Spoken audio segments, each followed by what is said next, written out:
One of the key and really, really wrong motivators of humanity is guilt, and this is very well defined or described in Malachi 6, verse 6. Let me just read it. With what shall I come to the Lord and bow myself before the God on high? Shall I come to him with burnt offerings, with yearling calves? And then he continues in verse 7, does the Lord take delight in thousands of rams, in 10,000 rivers of oil?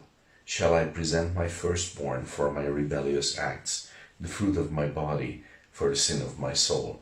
Which is an amazing, amazing way to put it. I mean, Scripture is just incredible.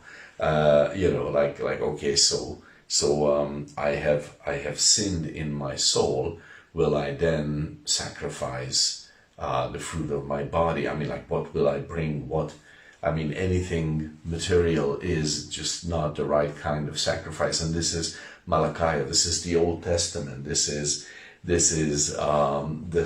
under the sacrificial system, and yet they understood clearly by the Spirit of God. They understood that this is not sufficient. It's not good enough, because how can like the fruit of my body? I mean, let's say even my son, even my daughter, the fruit of my body. How can I bring that? Or a lower level, let's say the fruit of my labor, my work.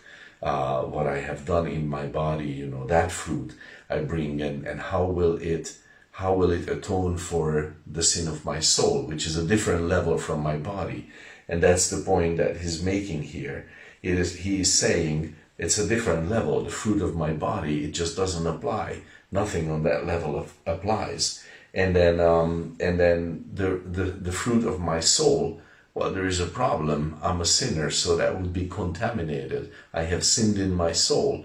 It's like, it's like having dirty, greasy hands and trying to make yourself clean with your hands. It's how will you do that? It's not going to happen. My acts cannot atone for me. And then the fruit of my spirit. Well, that is not payment either. That is free will fellowship and joy and offerings of peace to God, or it doesn't work. So he is making a very strong statement, Malachi here. He is saying, in the Old Testament, he is saying, well, someone else needs to atone for me, and that's Jesus. And that's the message of the Old Testament, that's the message of the New Testament. Our guilt will always talk to us and say, you have to bring a sacrifice, you have to bring a sacrifice, you have to sacrifice something.